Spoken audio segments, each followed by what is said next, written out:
বনানীর পুড়ে যাওয়া এফআর টাওয়ারের ঠিক পাশেই আহমেদ টাওয়ার। 22 তলা এই ভবনটির ওপরে আরও 5টি ফ্লোর তৈরির কাজ চলছে। ভবনটির অগ্নি নিরাপত্তা ব্যবস্থা খতিয়ে দেখতে দুপুরে সেখানে যায় ফায়ার সার্ভিসের তথ্য সংগ্রহকারী দল। 4 তলা বেসমেন্টের প্রথম ধাপেই মেলে সাবস্টেশন, যা ঢেকে দেওয়া হয়েছে হার্ডবোর্ড দিয়ে। এতে পুরো ভবনটি বড় ধরনের আগুনের ঝুঁকিতে পড়েছে বলছেন ফায়ার সার্ভিসের কর্মীরা। আগুন জ্বলার জন্য সবচেয়ে বেশি আগুনের খাবার আমরা কি বলবো, এটা ফ্লাইউড। অর্থাৎ ফ্লাইউডটা যদি কোনো ধরনের কোনো আগুন হিট লাগলেই হবে, আগুন ডাইরেক্ট আগুন আসার দরকার নেই। অর্থাৎ সেখানে দেখেন টোটালটাই কিন্তু এয়ার উপর রাখা হয়েছে। সেখানে যেটা অনেক হাই ভোল্টেজ সেখানে আমরা ইনস্টল করেছি, কিন্তু আসলে সেখানে কোনো প্রকার আমাদের নিয়ম অনুযায়ী, শুধু আমাদের না, শুধু ডেস্কো বলেন, ফায়ার সার্ভিস বলেন, রেগুলেটরি সংস্থা যারা আছে তাদের যে নিয়ম, কোনো নিয়মের তোয়াক্কা না করে তারা এইভাবে সেটা ইনস্টল করেছে, যেটা নাকি খুবই ঝুঁকিপূর্ণ। যদি কোনো ইনসিডেন্ট হয় সেখান থেকে টোটাল বিল্ডিং ভার্টিক্যালি কিন্তু ফায়ার স্প্রেড আউট হবে এবং সেখানে সকল লোক সেখানে সাবোকেট হবে এবং সেখানে হতাহতের সংখ্যা বাড়বে। কিছুক্ষণ পরেই এই ভবনে পৌঁছায় রাজুকের তথ্য সংগ্রহকারী দল। অনেকক্ষণ অপেক্ষার পরও ভবন মালিক কিংবা তাদের কোনো প্রতিনিধিকে খুঁজে পাননি তারা। এক পর্যায়ে তারা বন্ধ করে দেন ভবনের সব ধরনের নির্মাণ কাজ।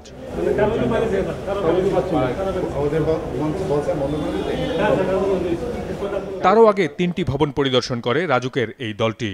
নকশা অনুযায়ী 17 তলা বিশিষ্ট সফুরা টাওয়ারের অনুমোদন 14 তলা পর্যন্ত। অতিরিক্ত 2টি তলার ছাদে যাওয়ার পর্যাপ্ত সিঁড়ি কিংবা নিরাপত্তার অন্যান্য উপাদান সেখানে মেলেনি। এক ভবন পরেই আতাতুর্ক টাওয়ার। 3 তলা থেকে শুরু করে 13 তলা পর্যন্ত অনুমোদন ছিল আবাসিক স্থাপনা হিসেবে, কিন্তু গত 7 বছর ধরে পুরো ভবনটি ব্যবহার করা হচ্ছে বাণিজ্যিকভাবে। আপনারা এখন আসছেন, আপনারা তো আগে আসেন নাই, একটা অকারণ হয়েছে তখন আসছেন আপনারা। এছাড়াও 2-3টি ভবনে নিয়ম অনুযায়ী খোলা অংশ না রাখা, নকশার বাইরে কাঠামো নির্মাণ করে বাণিজ্যিক ব্যবহারের প্রমাণ পায় রাজুক। তবে রাজুকের এই কর্মকর্তার কাছে প্রশ্ন ছিল, নকশা বহির্ভূত অবৈধ ভবন নাকি সার্বিকভাবে ঝুঁকিপূর্ণ ভবনের তালিকা করছেন তারা। ঝুঁকি নির্ধারণ হচ্ছে নাকি বৈধতা নিরূপণ হচ্ছে? আমাদের যতটুকু, আমাদের রাজুকের যে অংশটুকু পড়ে ইমারত নির্মাণের যে প্ল্যান দেয়া, এই প্ল্যানের সাথে সামঞ্জস্যপূর্ণ তো বিল্ডিংটা তৈরি হইল কিনা এবং সেই বিল্ডিংটা কতটুকু ব্যত্যয় হইল, সেই ব্যত্যয়টুকু চিহ্নিত করে সেটা রোধ করা হচ্ছে আমাদের মূল উদ্দেশ্য। দেরিতে হলেও এমন অভিযানকে স্বাগত জানাচ্ছেন বিশেষজ্ঞরা, কিন্তু এই অভিযানে গ্যাস ও বিদ্যুতের সংযোগ কতটুকু নিরাপদ, অগ্নি নিরাপত্তার খুঁটিনাটি কিংবা ভবনের স্থায়িত্ব সম্পর্কে তথ্য উঠে আসবে না।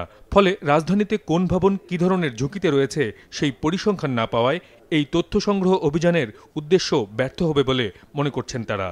রাজু কোনোদিন দেখতে পারবে না তিতাস গ্যাসের কানেকশন ঠিক আছে কিনা, রাজু কখনোই দেখতে পারবে না সাবস্টেশন ঠিক আছে কিনা, তার সেই যোগ্যতা জনবল নেই। তাতে কি লাভ হচ্ছে? লাভ হচ্ছে না কিন্তু কোনো। আসলে যেই জায়গায় আমার আগুন ধরার সম্ভাবনা, যেখান থেকে অগ্নিকাণ্ড ঘটার সম্ভাবনা, সেগুলো রয়েই যাচ্ছে। কিন্তু নাগরিক নিরাপত্তা নিশ্চিত করতে সংশ্লিষ্ট সব দপ্তরকে নিয়ে সার্বিক মূল্যায়নের তাগিদ দিয়েছেন এই স্থপতি। মাজহার মিলন, মাছরাঙ্গা সংবাদ, ঢাকা।